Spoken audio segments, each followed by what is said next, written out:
Omer. A statement from Hillel.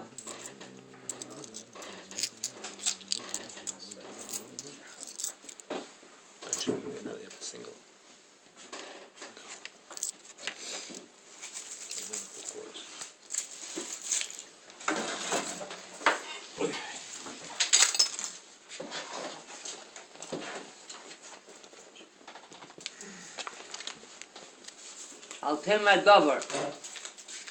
She'it yefsher lishmoya shesoifa lishama. A person should not make a statement that is not readily understood on the grounds that eventually it will be understood.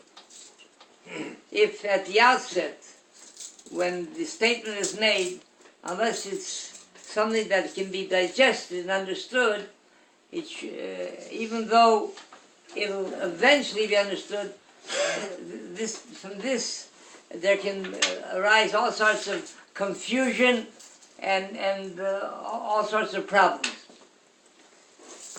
There was during the Milchama, during the war, when there were a number of great Rosh Yeshivas Rabbonim that were running around day and night, raising money to try to snatch Jewish lives from the gas chambers and from Hitler, and sometimes time was of such essence that hours could make the difference between saving a life and not.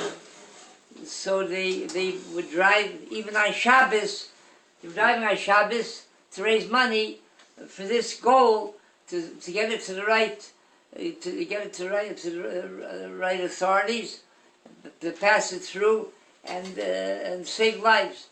So HaRav Kalmanovitz, who took with him a tremendous deposit of lives that he saved, with other Rabbi Aharon Kotler, other great Rabbanim Rosh Yeshivas, they came into a Balabos's house, a man that was of means, and he was in a position financially to help. So they told the wife they're looking for the husband. So he said, my husband is in the middle of davening. He can't be interrupted. He can't be mafshik. So they told him, said, tell your husband that it's a question of life or death. So that doesn't come into question, halacha, to be interrupted, not interrupted. He can even be interrupted and go take his checkbook and sit down and write out a check right now. Even in the middle of, even though normally you can't interrupt. But here, circumstances like this, you're going to.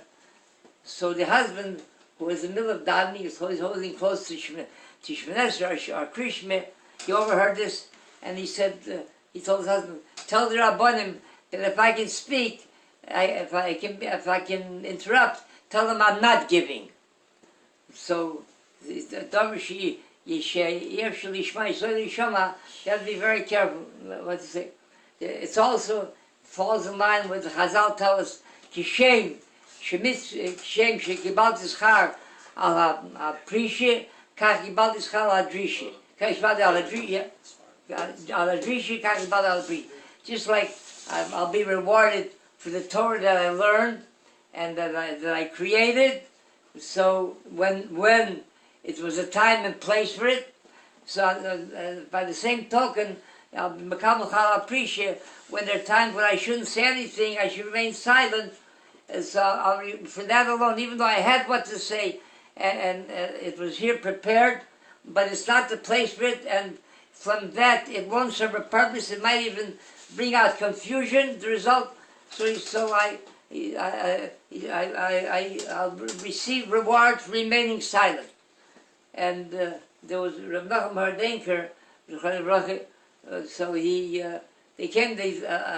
A widow came to him one time with Yisraelim, with orphans, and she poured her heart out. She says she can't pay the mortgage on her house, and the bank not only is foreclosing, but they want to tear the roof off the house. They want to throw her out in the street. So she said, he asked, what's the name of the bank?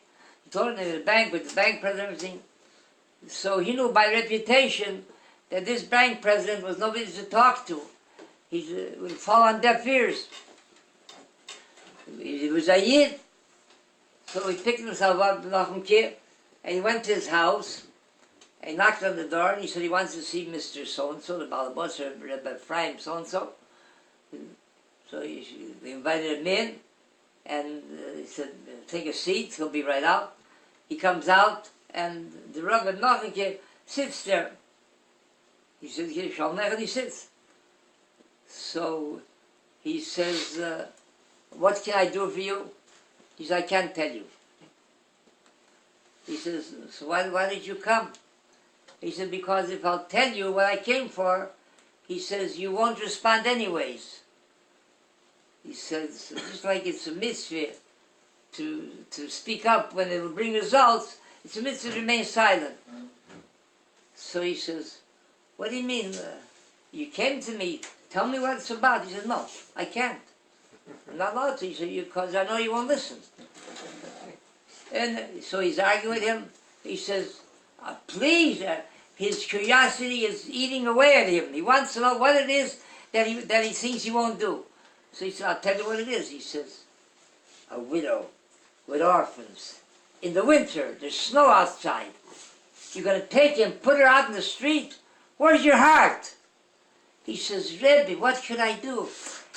I'm not the whole boss. I'm the president of the bank. So I told you that I can't tell you what it is.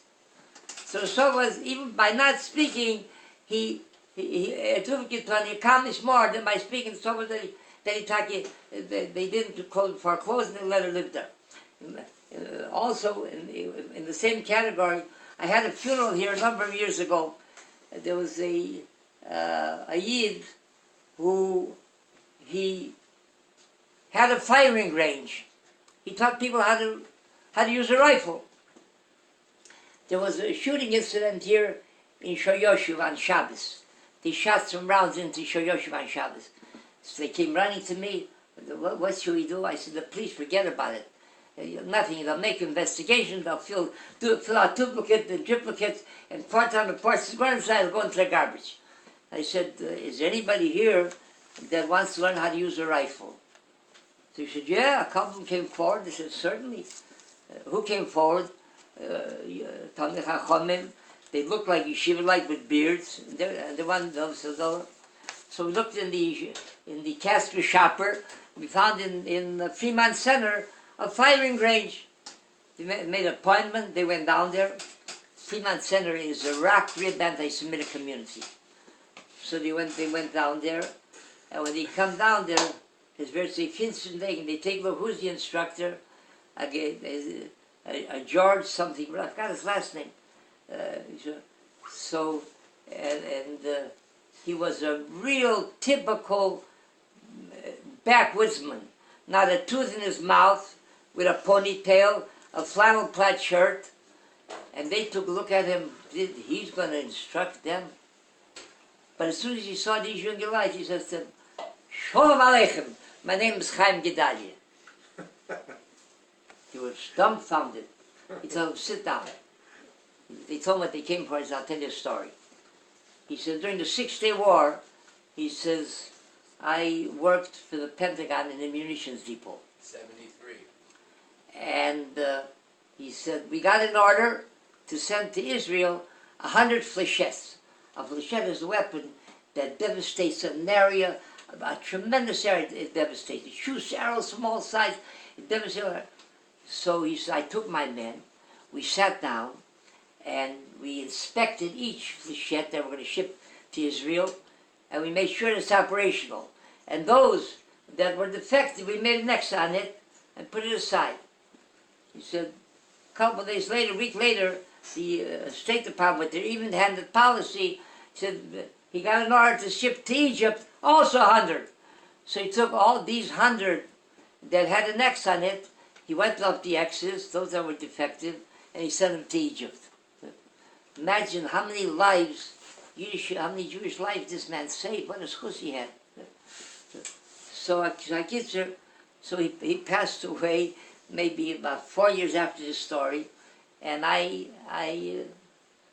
was at Rabbi. But go tell a story like that. Who would dare tell a story like that? There's, see what I mean. Who would take and send for fault people. Chanaim Barakai Shomer. That's how Kori Baruch Zakish is Israel. The Dikah Chibron Ter Mitzvah Shinema. Ad Nochov is Manchik Yagul Ter V'Yad.